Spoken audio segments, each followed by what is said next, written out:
December থেকে আগামী বছরে জুনের মধ্যে নির্বাচন হবে। পুলিশ সপ্তাহের উদ্বোধনীতে বললেন প্রধান উপদেষ্টা। পরাজিত শক্তির ব্যাপারে সতর্ক থাকার আহ্বান। প্রবাসীদের ভোটাধিকার দেয়ার ইসির পরিকল্পনায় রাজনৈতিক দলগুলো একমত। এ বিষয়ে বিএনপি বহু আগে থেকেই সক্রিয়। নজরুল ইসলাম খানের তথ্য। দেখছিলেন ক্রাউন্সম্যান সংবাদ শিরোনাম। এবারে বিস্তারিত। স্বৈরাচার 15 বছর ধরে পুলিশকে দলীয় বাহিনীতে পরিণত করায় ভেঙে পড়েছিল আইন শৃঙ্খলা ব্যবস্থা বলে মনে করেন প্রধান উপদেষ্টা ডক্টর মোহাম্মদ ইউনূস। পরিবর্তিত পরিস্থিতিতে এখন পুলিশের সামনে চ্যালেঞ্জ আগামী নির্বাচন। পরাজিত শক্তি যেন দেশকে অস্থিতিশীল করতে না পারে সেদিকে সতর্ক থাকার নির্দেশনা দেন প্রধান উপদেষ্টা। রিপোর্ট সিকান্দার রেমানের। পুলিশ সপ্তাহ উপলক্ষে রাজারবাগ পুলিশ লাইন্সে পুলিশ সদস্যদের উদ্দেশ্যে ভাষণ দেন প্রধান উপদেষ্টা ডক্টর মোহাম্মদ ইউনূস। তিনি জানান, আওয়ামী লীগ সরকারের অন্যায় আদেশ পালন করতে গিয়ে বিগত দিনে ব্যাপক জনরোষে পড়ে পুলিশ। এখন পুলিশের দায়িত্ব তাদের হারানো গৌরব ফিরিয়ে আনা। স্বৈরাচারী শাসনামলের 15 বছরে দেশের পুলিশ বাহিনীকে দলীয় বাহিনীতে পরিণত করায় সমস্ত ব্যবস্থা ধ্বংস হয়ে গিয়েছিল। স্বৈরাচারের অবৈধ অন্যায় আদেশ পালন করতে গিয়ে পুলিশ বাহিনী ব্যাপকভাবে জনরোষের মুখে পড়ে। অনেক সৎ পুলিশ সদস্যদেরও এই জন্য মাশুল দিতে হয়েছে। ত্রয়োদশ জাতীয় সংসদ নির্বাচনের বিষয়টি উল্লেখ করে প্রধান উপদেষ্টা ভোটের পরিবেশ ও ভোটারদের নিরাপত্তা নিশ্চিতের জন্য পুলিশ সদস্যদের প্রতি নির্দেশনা দেন। চলতি বছরের ডিসেম্বর থেকে আগামী বছরের জুনের মধ্যে দেশে ত্রয়োদশ সংসদ নির্বাচন অনুষ্ঠিত হবে। সেই নির্বাচন যেন সুষ্ঠু ও শান্তিপূর্ণ উপায়ে অনুষ্ঠিত হয়, সেজন্য পুলিশ সদস্যদের ভূমিকা খুবই গুরুত্বপূর্ণ। নির্বাচনে সকল প্রতিদ্বন্দ্বী প্রার্থীর প্রতি সমান আচরণ ও ভোটাররা যাতে নির্ভয়ে নির্বিঘ্নে নিজেদের ভোটাধিকার প্রয়োগ করতে পারে সেই পরিবেশ নিশ্চিত করা আপনাদের এবং আমাদের সর্বোচ্চ দায়িত্ব। পরাজিত শক্তির ষড়যন্ত্র মোকাবেলায় সবাইকে ঐক্যবদ্ধ থাকার আহ্বানও জানান প্রধান উপদেষ্টা। নির্বাচনের আগের সময়টা অনেক কঠিন সময়। আপনাদের সজাগ দৃষ্টি রাখতে হবে, পরাজিত শক্তি যেন কোনোভাবেই দেশকে অস্থিতিশীল না করতে পারে। সিকান্দার রেমান, বাংলা ভিশন, ঢাকা। জাতীয় ঐকমত্য কমিশনের সহ সভাপতি অধ্যাপক ডক্টর আলী রিয়াজ বলেছেন, তারা এমন একটি সনদ তৈরি করতে চান যাতে কেউ আর ক্ষমতায় গিয়ে স্বৈরাচার হয়ে উঠতে না পারে। সকালে জাতীয় ঐকমত্য কমিশনের সাথে বিপ্লবী ওয়ার্কার্স পার্টির সংস্কার নিয়ে মত বিনিময়কালে তিনি এই কথা বলেন। উপযুক্ত সময়ে সংস্কারের জন্য উপযুক্ত কাজ শুরু করেছে সরকার। বৈঠকের সূচনা বক্তব্যে বিপ্লবী ওয়ার্কার্স পার্টির সভাপতি বলেন, ঐকমত্যের প্রশ্নে বেশি রশি টানাটানি করলে ছিঁড়ে যাওয়ার আশঙ্কা করেন। কমিটমেন্ট অনুসারে একটি অবাধ, সুষ্ঠু এবং নিরপেক্ষ নির্বাচন আয়োজনকে প্রধান ধরে কাজটা আগাতে পারলে এই উদ্যোগ সফল হবে।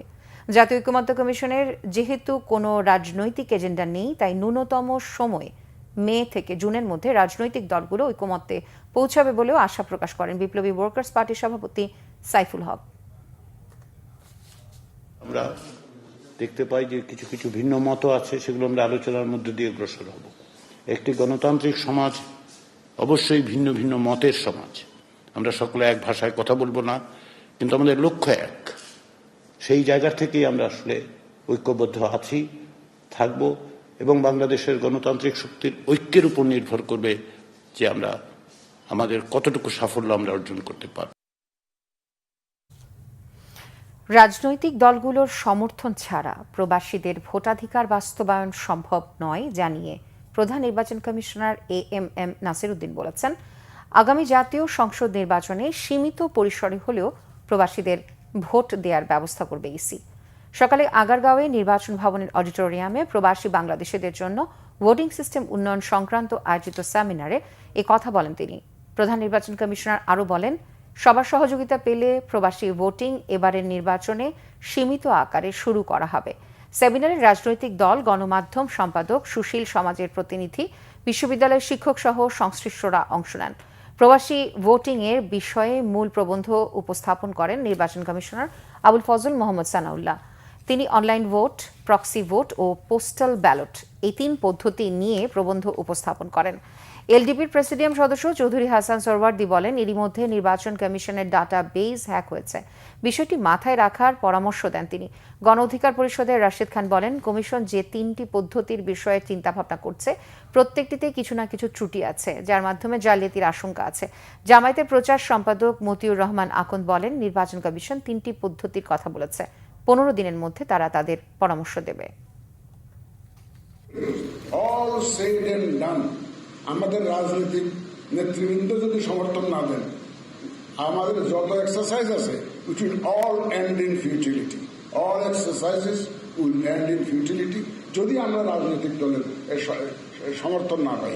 কারণ এই সমস্ত কাজে আউট অফ কান্ট্রি ভোটিং এ একটা ধরনের সিম্পলিসিটি যেমন ইম্পর্টেন্ট, তারপরে আইন কানুনের পরিবর্তন যাতে যথাসম্ভব কম করতে হয়, কস্ট ইফেক্টিভ যাতে হয় এবং মানুষের ট্রাস্ট যাতে থাকে, এগুলো সব এনশিওর করে আমাদেরকে আগাতে হবে। সরকারের আমলাতন্ত্র দক্ষতা ভিত্তিক সমাজ ব্যবস্থা গড়তে প্রতিবন্ধকতা সৃষ্টি করছে মন্তব্য করেছেন সিপিডির সম্মানীয় ফেলো ডক্টর দেবপ্রিয় ভট্টাচার্য। সিপিডির সম্মানীয় ফেলো ডক্টর মোস্তাফিজুর রহমানের মতে, ট্রাম্পের শুল্ক নীতি বাংলাদেশে চীনের বড় অঙ্কের বিনিয়োগ আসার সম্ভাবনা তৈরি করেছে। রাজধানীতে সেন্টার ফর পলিসি ডায়ালগ সিপিডির মিডিয়া ব্রিফিংয়ে এসব কথা বলেন তারা।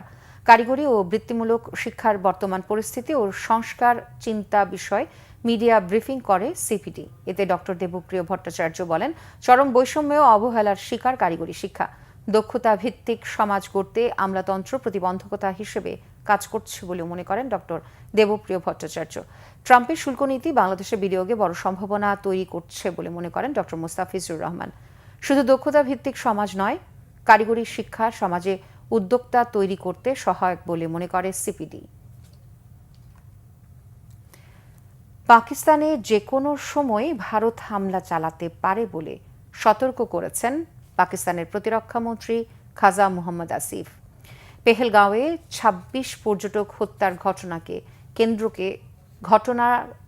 কেন্দ্র করে উত্তপ্ত পরিস্থিতিতে সোমবার পাকিস্তানের প্রতিরক্ষা মন্ত্রী খাজা মোহাম্মদ আসিফ এই মন্তব্য করেন। তিনি বলেছেন, ভারতের সম্ভাব্য আক্রমণ নিয়ে পাকিস্তান সর্বোচ্চ সতর্ক অবস্থানে রয়েছে। অস্তিত্ব সংকটের মধ্যে পড়লে পাকিস্তান পারমাণবিক অস্ত্র ব্যবহার করবে বলেও হুঁশিয়ারি করেছেন তিনি। এদিকে ক্রমবর্ধমান উত্তেজনার মধ্যে ফ্রান্স থেকে আরও ২৬টি রাফাল যুদ্ধবিমান কেনার চুক্তি করেছে ভারত। ভারতের প্রতিরক্ষা মন্ত্রণালয় জানিয়েছে, কয়েকশো ডলার ব্যয়ের এই চুক্তিতে একক ও ২ আসনের যুদ্ধবিমান রয়েছে। এই ছিল এখনকার মতো। পরের সংবাদ সন্ধ্যা ৬টায়। এর আগে ৫টায় রয়েছে নিউজ টপ 10 দেখার আমন্ত্রণ রইল। এছাড়া বাংলাভিশন সংবাদ ও সংবাদ সংশ্লিষ্ট অনুষ্ঠান দেখতে ভিজিট করুন www.bbnews24.com ও facebook.com/banglavishnnews এবং সাবস্ক্রাইব করুন youtube.com/banglavishnnews। এতক্ষণ সাথে থাকার জন্য ধন্যবাদ সবাইকে।